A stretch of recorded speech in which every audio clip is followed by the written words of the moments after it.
আসসালামু আলাইকুম ওয়া রাহমাতুল্লাহি ওয়া বারাকাতুহু। আপনাদের সাথে যুক্ত হয়েছি হাফেজ মাওলানা মোহাম্মদ এজাজুল ইসলাম। আজকে আমাদের আলোচনার বিষয় হরফ পড়ার নিয়ম, ইকলাব ও আল্লাহ শব্দ পড়ার নিয়ম।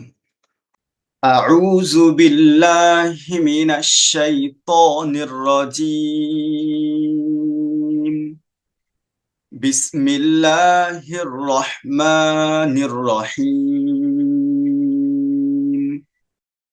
র হরফের ওপরে জবর বা পেশ থাকলে মোটা করে পড়তে হবে। এইটা সব থেকে ইজি স্টেপ। এই স্টেপটা যদি আপনি ফলো করতে পারেন, দ্যাটস ইট। র হরফের ওপরে জবর বা পেশ থাকলে মোটা করে পড়তে হবে, আর র হরফের নিচে জেড থাকলে চিকন করে পড়তে হবে। যেমন এখানে আছে আনিদ রিব্বি, রিব্বি। এটা যদি জবর হতো তাহলে রব্বা এমন করে পড়তে হতো। ঠিক একই রকম ভাবে র হরফের ওপরে যদি সাকিন থাকে, তার পূর্বের লেটার সেটা যদি জবর বা পেশ দিয়ে শুরু হয়, তখন সে র হরফটা মোটা করে পড়তে হবে। প্রত্যেকটা ক্ষেত্রে একই রকম। র হরফের নিচে যদি জের থাকে তাহলে যেমন চিকন করে পড়তে হবে, ঠিক র হরফের উপরে সাকিন, তার পূর্বের হরফটাতেও যদি জের থাকে তাহলে সেই র হরফটাকেও চিকন করে পড়তে হবে। আমরা প্র্যাকটিস করি, ইনশাল্লাহ আমাদের প্র্যাকটিসের মধ্যে আরো আসবে।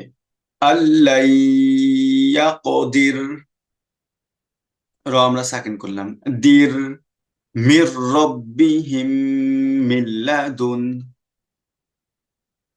এখানে কিন্তু আমরা এই দুন বলেছি, মানে দাল নুন হাত তিনটাই একসাথে নিয়েছি। দুন, লাস্টে হালকা একটু হা। দুন। আর রাআহু হুদাল্লিল মুত্তাকিন। ফামা রবিহাত তিজারতুহুম, রবিহাত তিজারতুহুম। এইখানে আরেকটা রুলস আপনাদের একটু বলে দিই, সেটা হচ্ছে যে যখন দেখবেন যে সাকিন এবং তাসদিদ পাশাপাশি আসছে, একই হরফে আসুক বা ভিন্ন হরফে আসুক, গুন্নার যদি হরফ না হয়, সাকিন এবং তাসদিদ পাশাপাশি এসেছে, সাকিন যদি আগে থাকে এবং তাসদিদ পরে থাকলে আমাদেরকে কি করতে হবে? সাকিন বাদ দিয়ে আমাদেরকে তাসদিদকে পিক করতে হবে।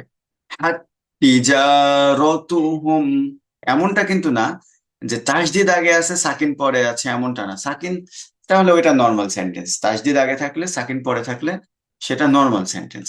যেমন এখানেও আছে, এই যে এইখানে যেমন তাসদিদ আগে আছে সাকিন পরে আছে, এটা নর্মাল সেন্টেন্স। কিন্তু যখনই সাকিন আগে থাকবে তাসদিদটা পরে থাকবে, তখন আমাদেরকে তাসদিদটাকে পিক করতে হবে। এইখানেও যেমন দেখেন একটু, আনিদ রিব্বি, রিব্বি আমরা কিন্তু এই রটা গিয়ে এই বায়ের সাথে অ্যাড হচ্ছে। রিব্বি আসাকাল হাজার ওয়া ক্বালা তাইফা, চার আলিফ মদ। এটা নিয়ে আমরা নেক্সট ক্লাসে ডিসকাস করব, নেক্সট এটা আসবে ইনশাল্লাহ। এই যে এখানে তা কিন্তু আমরা হা সাকিন করে ফেললাম। ওয়া ক্বালা তাইফা ইজ যালামতুম উজিবাদ দাওয়াতুকুমা। এরপরে আমাদের আরেকটা রুলস আসবে নুন সাকিনের।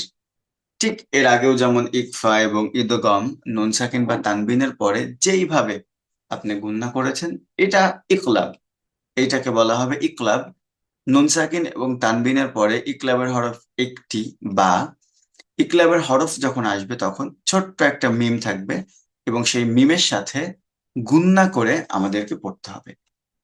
খুব ইজি ওয়েতে বলে দিই, ফার্স্টে যে লেটারটা থাকবে সেই লেটারটা গিয়ে ডাইরেক্ট এই ছোট্ট মিমের সাথে গুণনা করবেন তাসদিদের মতো, দেন তারপর থেকে নর্মাল ভাবে পড়বেন। এটা সব থেকে ইজি ওয়ে। যেমন আপনি এটা মিলান দেখেন, মিম বাদি, আমরা যখন ওয়াজিব গুণনা করেছিলাম ঠিক ওই রকম ভাবে তাসদিদের মতো, মিম বাদি, মিম বাইনি সুলবি, একদম ওইটা গিয়ে জাস্ট গুণনা করে দিচ্ছি আমরা, ইকলাব।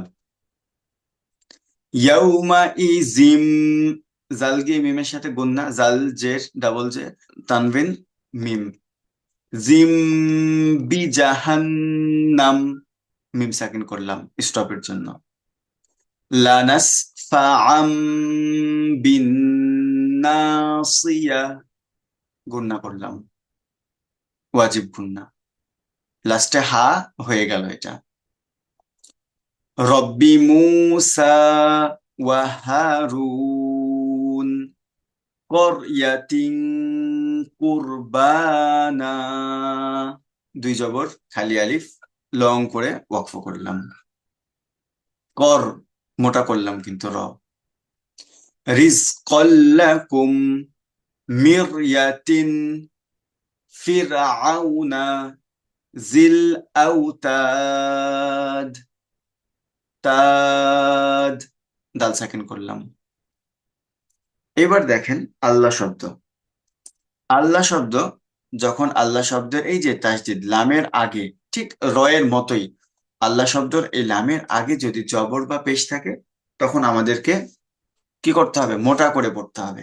আর যখন আল্লাহ শব্দের এই লামের আগে জের থাকবে, তখন আমাদের চিকন করে পড়তে হবে, পাতলা করে পড়তে হবে। আল্লাহু লেখা আছে, কিন্তু আমরা সেখানে ওয়াকফ করব। সো আল্লাহ, লিল্লাহি, রসুলিল্লাহ সাকিন করেছি, লিল্লাহ পাতলা করেছি। একটা জিনিস খেয়াল করবেন, যখন মসজিদে আজান দেয় দেখবেন আল্লাহু আকবার, আল্লাহু আকবার, আল্লাহ বলে, বিকজ মুখ ভরে উচ্চারণ করে, কারণ এটা মোটা হরফ। আবার যখন বিসমিল্লাহ এমন করে কিন্তু বলে, কোনো সময় কিন্তু এমন বলে না, বিসমিল্লাহ এমন বলে না, কারণ জের পাতলা হরফ, জের নর্মাল ভাবে পড়তে হয়। জবর অথবা পেশ থাকলে রয়ের ক্ষেত্রে এবং আল্লাহ শব্দের ক্ষেত্রে একই রকম মোটা করে পড়তে হবে, জের থাকলে চিকন করে পড়তে হবে। আল্লাহ তা'বুদু ইল্লাল্লাহ, এখানেও কিন্তু আল্লাহ আছে, কিন্তু এইটা কিন্তু আল্লাহ শব্দ না। আল্লাহ শব্দ কিন্তু এই রকম, যেখানে আল্লাহ লেখা থাকবে সেটাকে আল্লাহ শব্দ বলা হবে। এটা কিন্তু আল্লাহ শব্দ না, এটা আল্লাহ শব্দ। এটা জাস্ট আলিফ আর লামের তাসদিদ দিয়ে যুক্ত করা, এরপরে কিন্তু আর কিছু নেই। সো এটা নর্মাল। এই যে উপরে যে একটু ঢেউ খেলানোর চিহ্ন দেখছেন, এইটা হচ্ছে তিন আলিফ লং, এটাকে বলা হয় মধ্যে মুনফাসিল। এই চিহ্নটা যখন থাকবে চার আলিফের ক্ষেত্রে, যেমন সেই মাদের হরফটাকে বা সেই মাদটাকে আমাদের চার আলিফ লং করে পড়তে হয়, এইটার ক্ষেত্রে তিন আলিফ লং করে পড়তে হয়। আল্লাহ তা'বুদু ইল্লাল্লাহ, আল্লাহুম্মা গফিরলি ওয়ারহামনি। আপনি ভাবতে পারেন যে এইখানে আল্লাহ কেন বললাম, এটা তো লাম তাজদিদ আছে না, এটার পরে হা আছে, যদি এটা মিমটা বাদ দেওয়া হয় না, দেখেন তাহলে আলিফ লাম হা আল্লাহ হয়ে যাচ্ছে, সেজন্য এটাকেও কিন্তু মোটা করে পড়তে হবে। আল্লাহুম্মা গফিরলি ওয়ারহামনি। আশা করি আজকে যে বিষয় নিয়ে ডিসকাস করলাম, র, আল্লাহ শব্দ এবং ইকলাব, আশা করি বুঝতে পেরেছেন। দেখা হচ্ছে আমাদের নেক্সট ক্লাসে। ভালো থাকবেন, সুস্থ থাকবেন, মনোযোগ দিয়ে প্র্যাকটিস করবেন। আল্লাহ হাফেজ। আসসালামু আলাইকুম ওয়া রাহমাতুল্লাহি ওয়া বারাকাতুহু।